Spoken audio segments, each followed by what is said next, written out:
Assalamualaikum warahmatullahi wabarakatuh.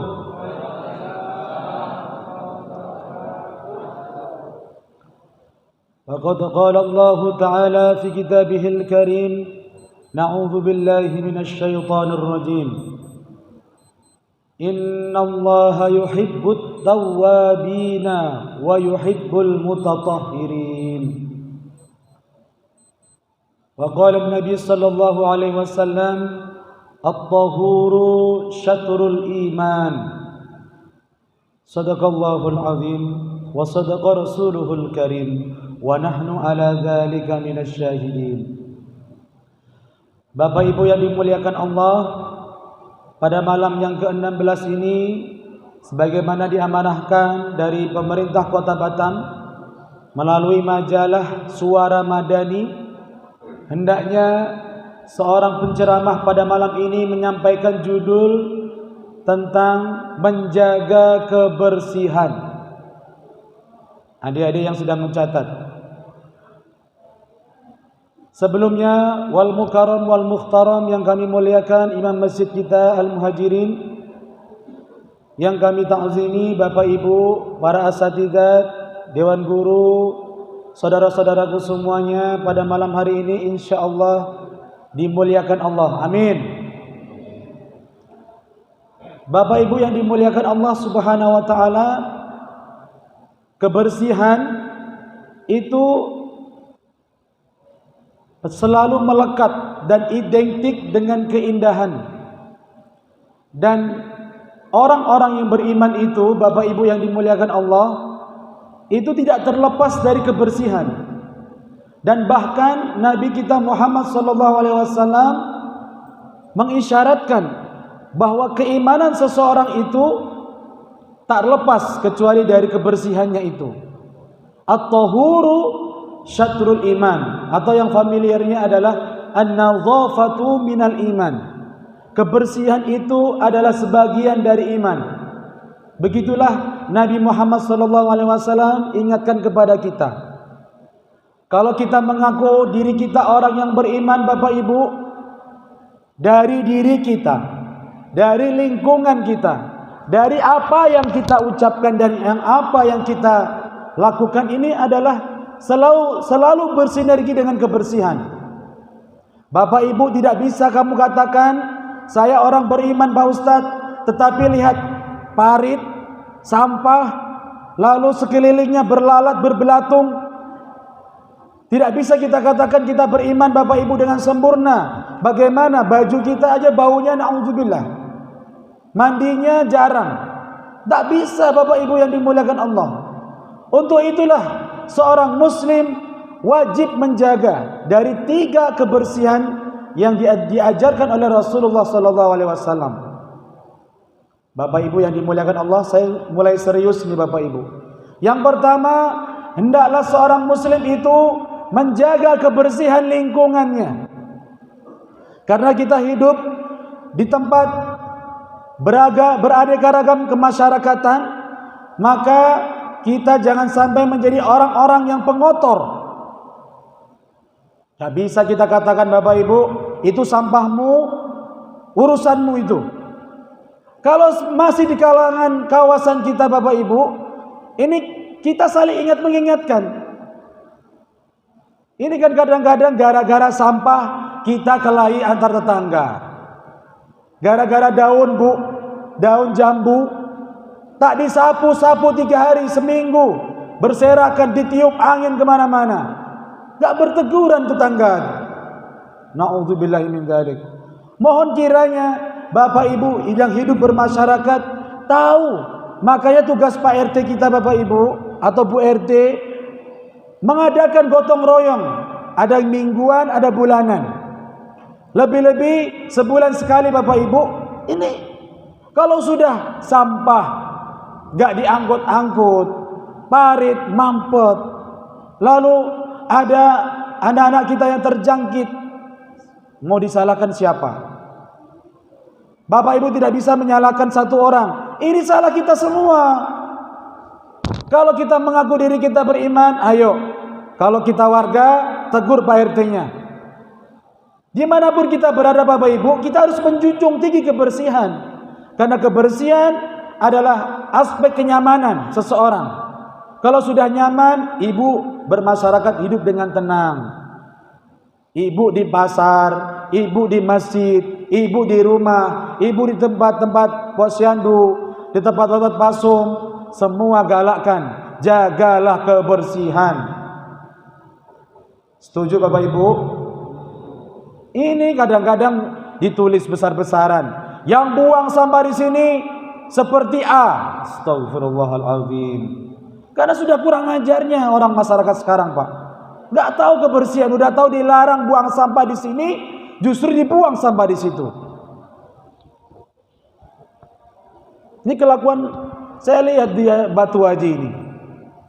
Kalau kita orang-orang yang beriman Bapak Ibu, janganlah kita membuat keonaran. Ini satu. Yang kedua Bapak Ibu yang dimuliakan Allah, setelah lingkungan kita bersih, maka kata Nabi, jagalah kebersihan dirimu. Diri kita ini harus bersih terus Bapak Ibu. Setiap kita keringetan, kotor, bau, tidak nyaman untuk orang lain, bersihkanlah diri kita.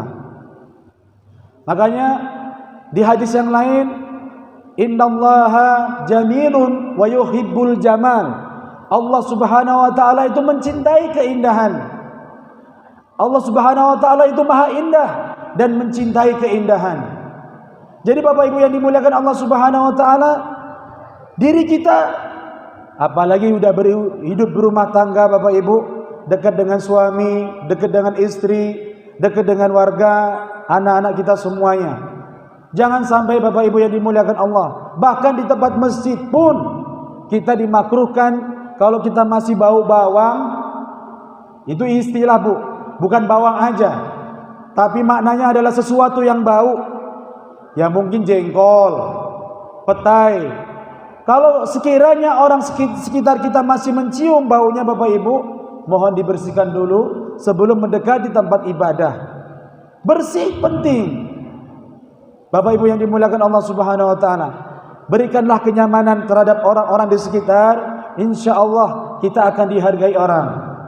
Dimana kita malu Bapak Ibu sebagai bangsa Indonesia ini, kita di peringkat berapa tentang kebersihan?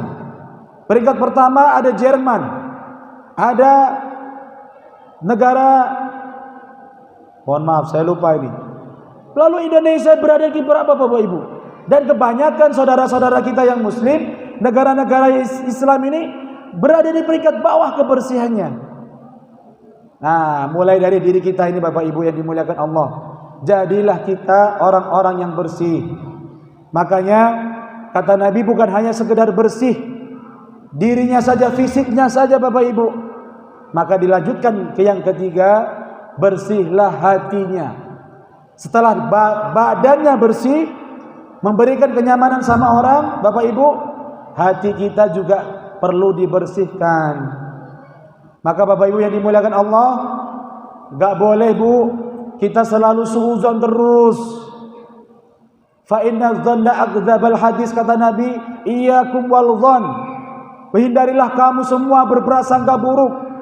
Sesungguhnya prasangka buruk itu adalah seburuk-buruknya dusta. Ada lagi penyakit hati namanya hasad, dengki Bapak Ibu. Lihat orang rasanya, apalagi lihat orang yang berduit, rasanya kita nak, kenapa harus dia, bukan aku. Penyakit hati Bapak Ibu. Diingatkan sama Nabi, iyyakum wal hasada. Takutlah dirimu terhadap penyakit iri hati, iri dengki itu. Fa innal hasada, sesungguhnya iri dengki itu bisa merusak amal seperti api membakar kayu Bapak Ibu. Nah, ini pentingnya.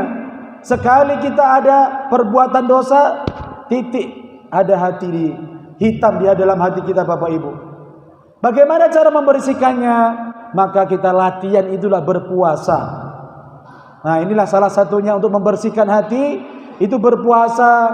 Lalu bisa mengimplementasikan puasanya. Oh, saya mau ngomong kotor, hati-hati karena saya sedang berpuasa. Jaga hatinya Bapak Ibu yang dimuliakan Allah Subhanahu wa taala. Maka kalau orang tidak direm hatinya, maka sebanyak apapun Bapak Ibu sholat, sebanyak apapun Bapak Ibu puasa, hatinya nggak direm, hatinya kotor terus, maka seperti menabur garam di atas lautan Bapak Ibu. Nggak ada gunanya. Kalau kita sholat tanha anil fahsya, sungguh sholat itu bisa mencegah perbuatan keji dan mungkar. Tapi nyata-nyatanya selesai sholat kita diserempet orang, kita maki. Dasar kau. Astagfirullahaladzim. Senggol dikit langsung. Anak siapa itu? Kurang ajar. Mulutnya nggak keruang Bapak Ibu. Maka hati kita ini adalah motor, ya, yang paling kita harus jaga. Dari apa Pak Ustadz?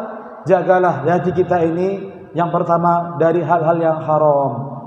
Gak mungkin Bapak Ibu kalau kita makan halal yang keluar itu haram, gak mungkin. Orang bisa ngomong mohon maaf B2, orang bisa ngomong binatang-binatang itu di mulutnya itu gara-gara sesuatu yang haram dalam yang masuk ke dalam mulutnya ini, ke perutnya, mengalir menjadi darah, menjadi keringat, akhirnya senggol dikit langsung marah, emosi, hatinya nggak dijaga.